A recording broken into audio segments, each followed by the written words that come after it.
여러분은 자연의 웅장함 혹은 흉포함에 무서웠던 경험이 있으신가요? 버지니아는 그렇게 자연재해가 많은 것은 아니죠. 하지만 가끔 앞이 보이지 않을 정도로 폭우가 이렇게 쏟아져서 운전 중에 사고가 날까봐 무서웠던 경험이 있습니다. 더 강렬했던 기억은 제가 10여 년 전에 거대한 토네이도를 직접 본 경험이 있습니다. 한여름에 캔사스시티 근처를 도착을 했는데 이제 캔사스시티 그 다운타운의 고층 빌딩들보다도 더 큰 토네이도가 그 근처를 지나가는 모습을 보았어요.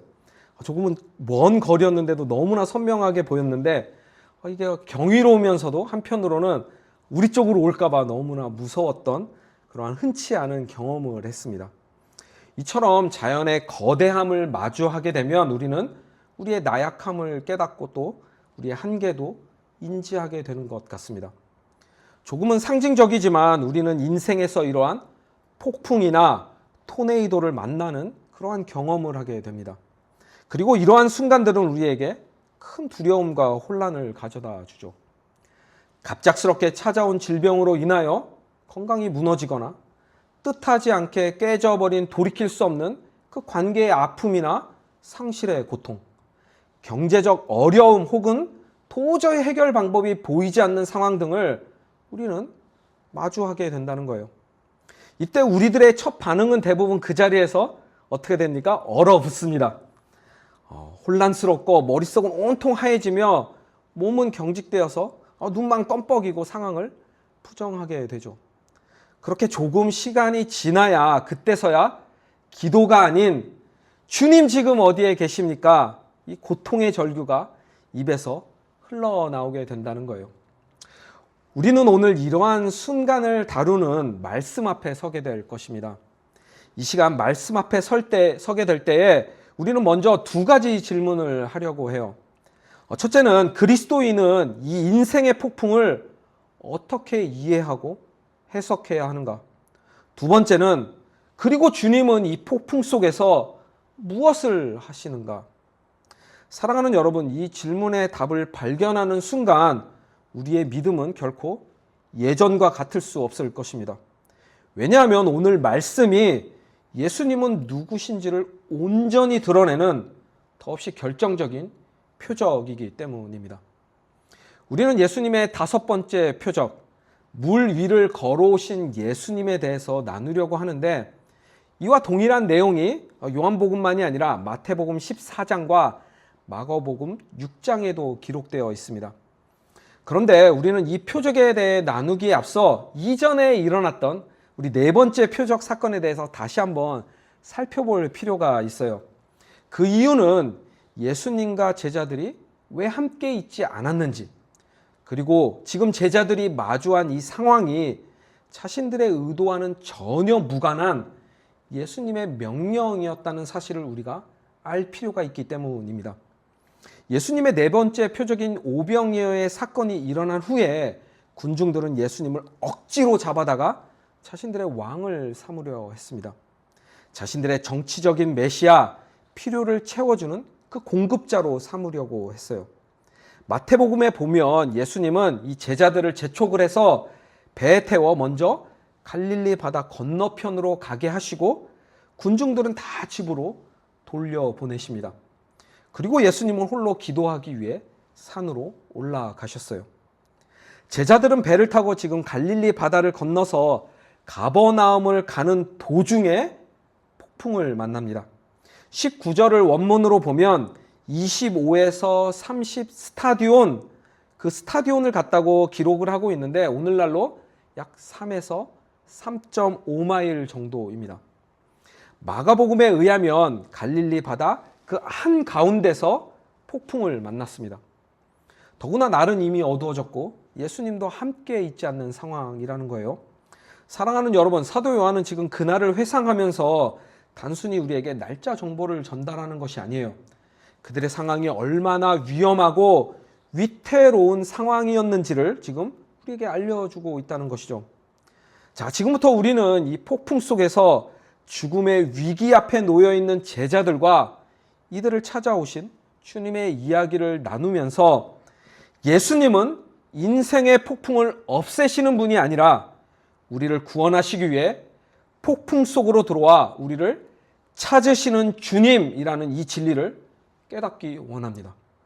그렇다면 예수님이 안 계신 것 같은 그 어두운 인생의 폭풍 속에서 우리는 무엇을 봐야 할까요? 첫째로 따라해 봅시다. 모든 인생은 폭풍을 만납니다. 저의 경험에 의하면 많은 그리스도인들은 인생의 폭풍을 만났을 때 보통 두 가지로 반응을 합니다. 한 가지는 자신이 제대로 신앙생활을 하지 않아서 하나님으로부터 벌을 받았거나 아니면 사탄으로부터 공격을 받았다고 생각을 합니다. 다른 한 가지는 인생의 폭풍을 만난 것에 굉장히 억울해하면서 그것을 보호해주지 않은 하나님을 원망하고 불평합니다. 일반화시키는 것은 아니지만 제가 본 인생의 폭풍 속에 있는 그리스도인들의 모습 대부분이 이러한 모습이었다는 거예요. 하지만 그리스도인이든 아니든 모든 인생은 폭풍을 만납니다. 우리는 단순히 앞에서 언급한 방식으로 고난을 해석해서는 안 되죠. 인생의 폭풍은 죄로 인하여 타락한 세상, 이 망가진 세상 속에 살아가기에 누구나 만나게 되는 보편적 결과일 수 있습니다. 또한 우리 모두는 죄인이기에 자유의지의 선택 안에서 서로에게 악으로 대할 때 우리는 인생의 폭풍을 만나게 됩니다. 마지막으로 인생의 폭풍은 우리 안에 교만과 거짓을 없애고 마음이 새롭게 되는 믿음의 성장과 훈련을 위해 허락되기도 한다는 거예요. 그렇다면 제자들은 왜 폭풍을 만난 것일까요? 제자들은 예수님의 명령에 순종을 했는데 폭풍을 만났습니다. 마태복음 14장 22절에 보면 예수님이 제자들을 재촉해서 배를 타고 건너편으로 가게 하셨습니다. 제자들은 예수님의 말씀에 순종을 했는데 폭풍이 그들을 기다리고 있었고 예수님은 그들과 함께 있지도 않았고 보이지도 않았다는 거예요. 여러분, 이것이 우리에게 무엇을 알려주는 것입니까? 순종의 길을 걸어가도 우리는 폭풍을 만난다는 것입니다. 온전하고 신실하게 신앙생활을 해도 우리는 폭풍을 만납니다. 그렇다면 여기서 질문이 생기죠. 주님의 말씀에 순종해서 폭풍을 만났는데 지금 주님은 어디에 계십니까? 왜 침묵을 하고 모른 척 하시는 것 같죠? 제자들이 폭풍 속에서 살아남기 위해서 얼마나 고생을 했는지 그것을 짐작할 수 있는 단어가 마태복음에 있습니다. 마태복음 14장 25절입니다. 밤 사경에 예수께서 바다 위로 걸어서 제자들에게 오시니. 당시 로마식 시간 구분법인데요. 밤 사경은 오늘날의 시간으로 새벽 3시부터 6시 사이를 의미합니다. 여러분, 제자들이 전날 어두워지기 전에 지금 출발을 했으니까 새벽 3시라고 하더라도 약 9시간 가까이 지금 배 안에서 무엇을 하고 있어요? 사투를 벌이고 있었다는 것을 우리는 알 수 있다는 거예요. 제자들 중에는 어부 출신들이 많았는데도 이 폭풍 속에서는 살아남기 급급했다는 것이죠. 새벽 3시경, 어떻게 보면 제자들이 이미 이제 완전 탈진 상태가 되어서 절망하고 있을 그때가 되어서야 예수님이 그들에게 오신 것 같습니다. 그런데 제자들이 이 폭풍 속에서 사투를 벌이고 있을 때 주님은 어디에 계셨고 무엇을 하셨는지를 알려주는 그 결정적인 문장이 마가복음에 나옵니다. 마가복음 6장 48절입니다. 바람이 거스름으로 제자들이 힘겹게 노젓는 것을 보시고 밤 사경쯤에 바다 위로 걸어서 그들에게 오사 지나가려고 하시매. 예수님은 산 위에서 어둠 속에서 제자들이 폭풍과 사투를 벌이고 있는 그 모습을 한순간도 놓치지 않고 다 보고 계셨습니다. 우리는 예수님이 눈에 보이지 않으면 부재, 우리와 함께 있지 않는다고 생각을 한다는 거예요. 하지만 그렇지 않습니다. 순종의 길이 반드시 폭풍이 없는 길로 인도하지는 않아요. 그렇다고 깊은 어두움이 주님이 우리와 함께 있지 않다는 그 증거도 아니라는 것이죠. 예수님은 산 위에서 기도하시면서 제자들을 지켜보고 계셨습니다. 그렇다면 본문은 우리에게 무엇을 말하려 하고 알려주는 것일까요? 바로 이것입니다. 인생의 폭풍은 하나님이 우리와 함께 하지 않는다는 그 부재의 증거가 아닙니다. 오히려 하나님의 계획 안에서 반드시 거쳐야 하는 과정일 수 있다는 거예요. 사랑하는 여러분, 혹시 지금 삶이 어두운 폭풍 속에 있습니까? 아무리 주님을 찾고 기도해도 침묵하시는 것 같나요? 분명히 말씀에 순종하며 걸어왔는데 상황은 점점 더 나빠지는 것 같습니까? 이러한 상황과 경험이 결코 하나님의 부재를 뜻하지 않습니다. 오히려 정반대라는 거예요. 지금 이 순간이 하나님께서 우리를 가장 주목하며 바라보고 계신 바로 그 순간이라는 것입니다. 폭풍은 실패의 자리가 아닙니다. 하나님께서 지금 이 순간에도 일하고 계신 자리입니다. 인생의 어둠과 폭풍이 아무리 깊고 거세도 주님의 눈길은 결코 우리를 떠나지 않아요. 우리의 눈에 주님이 보이지 않는다고 해서 주님이 우리 곁을 떠나신 것이 아니라는 것이죠. 주님은 늘 우리를 보고 계시며 우리를 찾아오신다는 이 사실을 붙잡는 여러분이 되기를 축복합니다. 둘째로 우리 또 따라해 봅시다. 폭풍 속으로 찾아오신 주님을 우리는 알아보지 못합니다.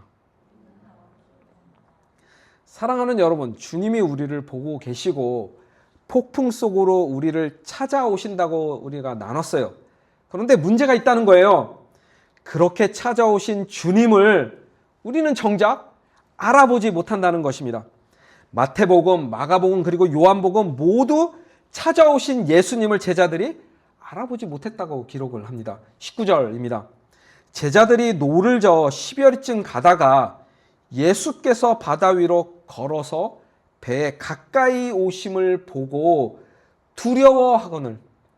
제자들은 누군가가 바다 위를 걸어서 자신들에게 그 다가오는 것을 보았습니다. 제자들은 보고 두려워합니다. 마태복음과 마가복음에 보면 제자들은 예수님을 유령이라 생각을 하고 무서워서 소리를 질렀다고 기록합니다. 너무나 당연한 장면 같아요. 폭풍 속에서 거센 바람이 불고 파도는 넘실거리며 그 어둠을 찢는 번개가 번쩍거립니다. 그 순간 바다 한가운데 무리를 걸어오는 존재를 발견을 했는데 어두울 때는 안 보이다가 번개가 번쩍일 때마다 그 존재가 점점 가까이 다가온다면 완전 공포영화의 한 장면 아닙니까? 당시 유대인들은 바다, 특히 그 깊이를 알 수 없는 물속 어두움을 혼돈, 두려움, 죽음의 상징으로 생각하고 있었습니다. 그런데 이들이 무서웠던 더 중요한 이유는 그 폭풍 속에서 다가오는 존재가 예수님임을 알아보지 못했기 때문이라는 거예요. 자, 여기서 우리는 잠깐 멈추고 깊은 사고를 해야 합니다. 왜냐하면 우리 머릿속에서 지금 엄청난 괴리감이 발생하고 있는데 이 부분을 놓치는 경우가 너무나 많기 때문이에요. 제자들은 폭풍 속에서 사투를 벌이면서 누구의 도움을 간절히 원했을까요? 당연히 예수님입니다. 그런데 문제는 이들의 간절함이 사실에 근거한 것이 아닌 막연하고 우연처럼 느껴지는 간절함이었다는 거예요. 무슨 말입니까?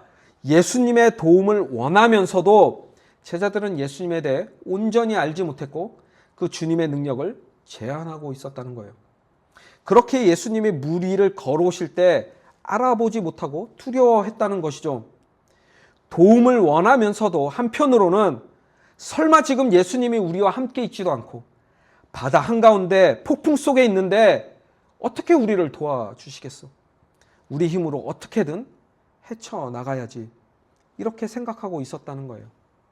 사랑하는 여러분, 이 지점이 바로 우리가 놓치는 믿음의 영역입니다. 인생의 폭풍을 만나면 왜 우리는 하나님이 침묵하시는 것 같고 우리와 함께 있지 않는 것처럼 느껴질까요? 하나는 우리들이 생각하는 방식의 도움만을 기대하고 있기 때문입니다. 어쩌면 제자들은 예수님이 그 폭풍을 보시고 하나님에게 간절히 기도해서 멈춰주시지 않을까, 혹은 자신들에게 그 폭풍을 뚫고 바다를 건너 무사히 도착할 수 있는 능력을 주시지 않을까 기대했을지도 모릅니다. 그러나 내 방식과 내 생각대로 하나님이 일하시지 않으면 하나님이 침묵하고 부재한다고 우리들은 느낀다는 거예요. 또 다른 하나는 우리가 하나님의 능력을 제한하면서 주님이 우리와 함께하고 있다는 것을 보지 못하고 믿지 못하기 때문입니다. 사랑하는 여러분, 하나님을 여러분의 한계 속에 가두지 마십시오. 하나님은 온 만물을 창조하시고 다스리시는 하나님입니다. 제자들은 예수님의 능력을 제한하고 있었기에 예수님이 폭풍을 뚫고 그 무리를 걸어오셨을 때 전혀 알아보지 못했어요. 이들은 9시간 전 2만여 명의 사람들이 보리빵 5개와 물고기 2마리로 배불리 먹고 그 남은 조각이 12바구니에 가득 찼던 그 예수님의 표적을 목격하고도 이들은 여전히 예수님의 능력을 제한하고 있습니다. 문제는 우리도 이들과 다르지 않다는 거예요. 인생의 폭풍을 만나면 우리의 그 사고 안에서 예수님의 능력을 제한하고 우리가 확장할 수 있는 최대치에서 주님의 일하심을 기대합니다. 그러나 하나님의 크고 거대한 뜻과 그 계획을 유한한 존재인 우리의 사고 안에서 이해하려는 것조차 교만이라는 사실을 아십니까? 우리는 하나님이 스스로를 우리에게 계시하시는 그 영역 외에는 알 수 없는 유한한 존재들이에요. 그런데 여기서 중요한 역설은 이러한 창조주 하나님이 인간이 되어 폭풍 속으로 우리를 구원하시기 위해 직접 들어오셨다는 사실입니다. 20절입니다. 이르시되 내니 두려워 말라 하신대. 에고 에임이 나다. 예수님의 자기 선언입니다. 왜 예수님은 자기 선언 뒤에 두려워하지 말라 말씀하셨을까요? 폭풍을 다스리는 하나님, 내가 너희를 지금 직접 찾아왔다. 내가 지금 너희와 함께 있다. 그러므로 두려워하지 말라. 예수님은 이미 제자들의 상황을 지켜보고 계셨고 직접 폭풍 속으로 들어오셔서 그들을 찾아오셨는데 이분이 바로 모든 만물을 창조하신 말씀이신 하나님이라는 것입니다. 사랑하는 여러분, 우리가 예수님에게 기대하는 것은 무엇입니까? 우리도 2만여 명의 군중들처럼 빵을 원하고 있는 것은 아닌가요? 모든 문제를 해결해주고, 아니 아예 문제 자체를 만나지 않게 미리 다 보호해주는 하나님을, 예수님을 원하고 있는 것은 아닙니까? 그러나 오늘 본문은 우리의 기대와 한계를 뛰어넘는 예수님을 지금 보여주고 있어요. 폭풍을 단순히 없애는 것이 아니라 그 폭풍을 다스리시고 그 위를 걸어오시는 예수님. 에고 에임이 나는 스스로 있는 자 하나님이다 말씀하신 예수님을 보여주고 있다는 것입니다. 사랑하는 여러분, 인생의 폭풍에 여러분의 시선을 빼앗기지 마십시오. 폭풍이 아닌 그 폭풍 위를 걸어오시는 주님을 바라보십시오. 그렇게 우리를 찾아오신 주님을 보고 주님의 음성을 들을 때 어떤 인생의 폭풍 속에 있다 할지라도 우리의 두려움은 사라지게 될 것입니다. 셋째로 따라해 봅시다. 주님을 영접할 때 우리는 곧바로 목적지에 도착합니다. 21절입니다. 이에 기뻐서 배로 영접하니 배는 곧 그들이 가려던 땅에 이르렀더라. 사랑하는 여러분, 21절을 읽었는데 뭔가 이상하지 않나요? 다시 한번 읽어봅시다. 자, 제자들이 9시간이 넘는 시간 동안 폭풍과 사투를 벌였는데 예수님이 지금 배에 오르자마자 배는 곧바로 목적지에 이르렀습니다. 원어를 살펴보면요, 에우테오스, 즉시 당장 곧바로 목적지에 도착을 했다고 기록을 합니다. 요한은 폭풍이 잠잠해졌다는 말도 바람이 그쳤다는 말도 하지 않아요. 이상하지 않습니까? 마태와 마가는 폭풍이 잠잠해졌다고 기록을 하지만 요한이 강조하는 것은 전혀 다른 부분입니다. 마태와 마가가 폭풍을 잠잠하게 하신 예수님의 능력과 표적에 집중을 했다면 요한은 지금 예수님이 배에 오르시자마자 곧바로 목적지에 배가 도착해 있는 그 표적에 집중을 하고 있는 것입니다. 사도 요한은 우리에게 무엇을 알려주고 싶은 것일까요? 예수님을 영접하는 바로 그 순간 우리는 우리가 가려던 그곳에 그 즉시 곧바로 도착을 한다는 거예요. 주님을 영접하는 것이 바로 구원이라고 우리에게 알려주는 것입니다. 자, 그렇다면 이제 예수님을 영접하는 것이 무엇을 의미하는지 우리는 알아야 합니다. 영접하다, 헬라어로 람바노인데요. 누군가와 함께하는 것을 자발적인 기쁨으로 받아들이고 허용한다, 이 뜻을 가진 능동형 동사입니다. 예수님을 영접하는 것이 신앙의 본질적인 행위라는 거예요. 제자들의 행동을 주목해 보십시오. 두려움으로 소리를 지르던 이들이 예수님의 음성을 듣고 기뻐하며 주님을 배 안으로 영접합니다. 두려움에서 기쁨으로의 전환이 일어났는데 폭풍이 사라져서인가요? 폭풍이 사라져서가 아니라는 거예요. 제자들이 예수님을 알아봤기 때문입니다. 그리고 예수님이 직접 폭풍 속으로 자신들을 찾아오셨기 때문이에요. 사랑하는 여러분, 문제는 이 지점이 바로 우리가 흔히 놓치는 지점이라는 거예요. 우리는 인생의 폭풍이 사라지면 기뻐할 수 있다고 생각을 합니다. 문제가 해결되면 감사가 넘치고 행복할 것이라고 믿는다는 거예요. 그러나 말씀은 먼저 예수님을 영접할 때 기쁨이 시작된다고 말합니다. 그리고 곧바로 그 즉시로 우리는 목적지에 도착을 한다는 거예요. 폭풍이 사라져서 기쁜 것이 아니라 예수님이 우리와 함께 하시기에 기쁘다는 것이죠. 예수님의 임재가 바로 기쁨의 근거임을 우리에게 알려주는 것입니다. 사랑하는 여러분, 오늘 말씀을 통해 우리는 세 가지 진리를 살펴보았어요. 첫째, 모든 인생은 폭풍을 만납니다. 순종의 길을 걸어가도 폭풍이 우리를 기다릴 수 있습니다. 그러나 예수님은 어둠 속에서도 폭풍 속에서도 우리를 보고 계십니다. 그리고 우리를 찾아 폭풍 속으로 직접 들어오십니다. 둘째, 폭풍 속으로 찾아오신 주님을 우리는 알아보지 못합니다. 주님은 우리가 기대하는 방식이 아닌 예상하지 못한 방식으로 우리를 찾아오시기 때문이에요. 우리는 하나님을 제한해서는 안 되죠. 그분은 창조주 하나님이시며 폭풍만이 아닌 온 만물을 다스리시는 분이십니다. 우리를 찾아오신 주님을 보고 그 주님의 음성을 들을 때 우리의 모든 두려움은 완전히 사라지게 될 것입니다. 셋째, 주님을 영접할 때 우리는 곧바로 목적지에 도착합니다. 폭풍이 사라져서가 아니라 예수님이 오셨기 때문에 우리는 기쁠 수 있습니다. 예수님이 우리와 함께 하시기 때문에 기쁨이 시작됩니다.